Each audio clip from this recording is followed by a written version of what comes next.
नमस्ते। एक जिस वेद मंत्र की लइए अस अपनी कोशिश करा करने समझने की, उस वेद मंत्र दे विच असें जानिया कि ईश्वर सब कुछ दिखा करदा, सब कुछ समझा करदा, सब कुछ जाना करदा, क्योंकि वो हर जगह मौजूद है, हर चीज़ दे मौजूद है, हर चीज़ दे विच मौजूद है, रोम रोम दे विचों मौजूद है। धन दौलत भी जिन्नी भी है उहदे च भी ईश्वर ही है, क्योंकि वेद मंत्र दे विच ये गल आखी दी थी उन्हें, ईशावास्यमिदं सर्वं यद किंचन जगत्याम जगत। अगली लाइन आई, तेन तक तेन भुंजते मां गृदा कस स्विधनम, कि जिन्नी भी धन दौलत है उहदे च भी ईश्वर ही बैठे दा, ईश्वर दी ही है।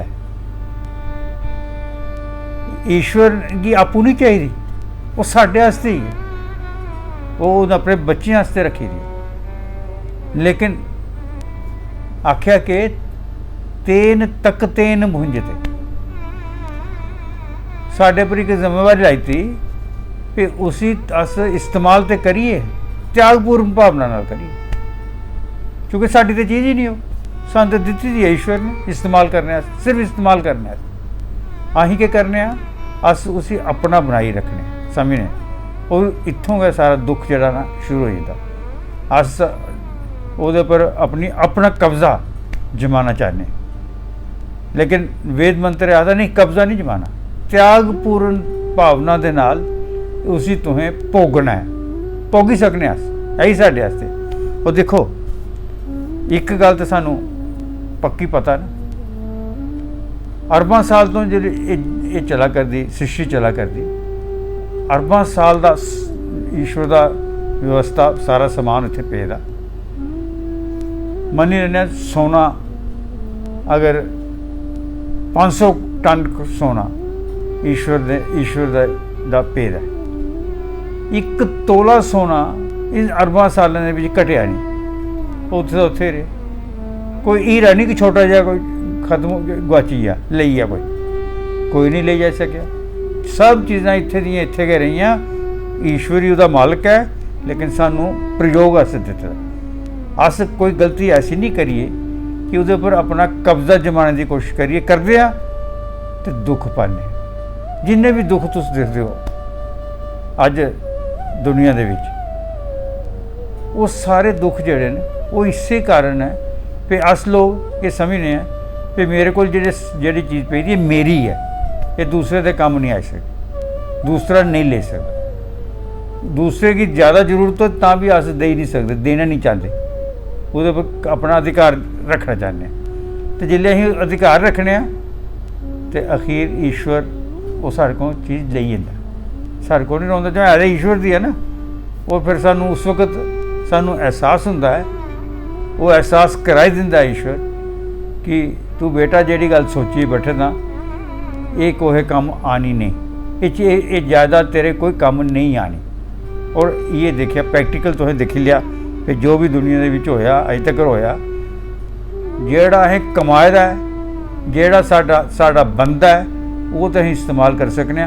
बाकी तिजोरियां च रही जाग, चोरी होई जाग, सरकार ले जाग, डाका पई जाग, बीमारी आई जाग, कोई ना कोई ढंग दे नाल खत्म हो जाना, ये इस तरीके नाल मुक्की जांदा।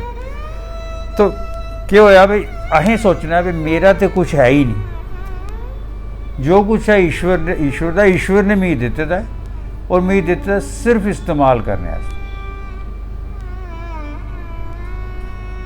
देखो आखदे नहीं आ, एक कोई साडा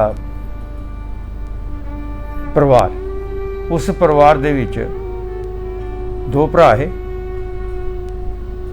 दो भरा ब्योईए, एक भरा दे 3 बच्चे है, एक भरा दा इक्को बच्चा। जिहदा एक बच्चा हा वो कारोबार इकट्ठे करते, दुकान इकट्ठी चलाते। जिहदा एक बच्चा हा वो कोई बाजार समान लैन गया था, मोटरसाइकिल पर गया, एक्सीडेंट होया और मरी गया। हुण घर दे विच के रही आ, ਇੱਕੋ ਆਦਮੀ ਰਹੀ ਆ, ਉਹਦੇ 3 ਬੱਚੇ, ਇੱਕ ਉਹਦਾ ਭਰਾ ਜਿਹੜਾ ਮਰੀ ਆ ਉਹਦਾ 1 ਬੱਚਾ। ਉਹ ਵਿਚਾਰੀ ਬੜੀ ਪਰੇਸ਼ਾਨ ਸੀ, ਉਹ ਮਾਂ, ਉਹ औरत ਜਿਹਦਾ 1 ਬੱਚਾ ਰਹੀ ਹੈ, ਪਿਤਾ ਨਹੀਂ ਰਿਹਾ ਉਹਦਾ ਬੱਚੇ ਦਾ। ਉसी ਉਹਦੇ ਭਰਾ ਨੇ ਆਈ ਹੈ ਗੱਲ ਫੂਕ ਦਿੱਤੀ ਤੇ ਕੰਨ 'ਚ ਮਾਰੀ ਵੀ ਤੂੰ ਆਪਣੇ ਜੇਠ की आख ते तकसीम करा लै अपनी जायदाद। तकसीम होई जाग ना तेरी जिले तो पता तो हो ना कोई केड़ी किन्नी चीज़ तेरे इस पुत्र दी छोटे बच्चे दी। उन्हें आखी दिता एक दिन अपने जेठ की ते भरा जी तुसें सारा ध्यान सारा रख दिओ, लेकिन मैं चाहनी है भी मेरा जायदाद बंडी थी जाए मेरे पुत्र की। गुजारा तो तुसें सारा चलाना, लेकिन सानू पता लगी है भी साढ़े इस बच्चे की ये जायदाद। ना क्या कोई गल नहीं भैन ऐसा कर देंगे, लेकिन मैं 1 हफ्ता दे मैं सारा हिसाब तो ला तो जायदाद बनती। राती जिले दुकान बंद करिए घर गया जिले अपनी जनानी नाल गल की इं अज वो आई दी दरानी तेरी, वो गल उसकी जरूरत है भी मैं तकसीम कर दिया। मैं तुम्हें क्या जवाब दिता? मैं आख्या 1 हफ्ता दे, 1 हफ्ते मैं हिसाब कर लेंगे सारा, करी लेना तो फिर मैं दे देंगा। है तुम्हें ना समझो बड़े, तुम्हें जे अज तकसीम करी दी उसी तो थोड़ा अद्धा हिस्सा, तो मेरे 3 पुत्रें की थोड़ा अद्धा हिस्सा। अस तो गरीब होइए, मेरे पुत्र 3 गरीब होइए, तो वह निक्का जड़ा बच्चा हले कुछ महीने का ही है हले वो तो अद्धी का मालक होइए, वो तो अमीर होइए। तुम्हें बड़ी भोली गल की, उसी ये गल नहीं आखनी चाहिए। अखीर वो द्वंद चलता रहा वो मन के, उन्होंने एक फैसला कर लिया ठीक है टरकाने। हफ्ते बाद दरानी जी वो आई, उन्हें मुड़िए आख्या भरा जी तुसें आख्या हा तकसीम ले। हाँ हाँ ठीक है, जो तक सियाना हो था ठीक है तकसीम आखे था मैं। देखो गल है मैं तो कदे बक समझिया नहीं, तेरे मुड़ेगी अपने मुड़ेगी, मैं एको जिहा समझना। मैं तो समझना भी मेरे मेरे जेडे ने 4 ही पुत्र हैं जी, तो 4 का 1-1 हिस्सा बनता, 1 हिस्सा तेरे पुत्र को भी दे देना, 1-1 हिस्सा उन्हें दे देना। सो उस आदमी ने चलाकी की थी, तो गल सोची फिर बजाय अद्धा हिस्सा उस छोटे बच्चे की मिले, उसे 4था हिस्सा मिले, 3 हिस्से मेरे पुत्र ही मिलिया।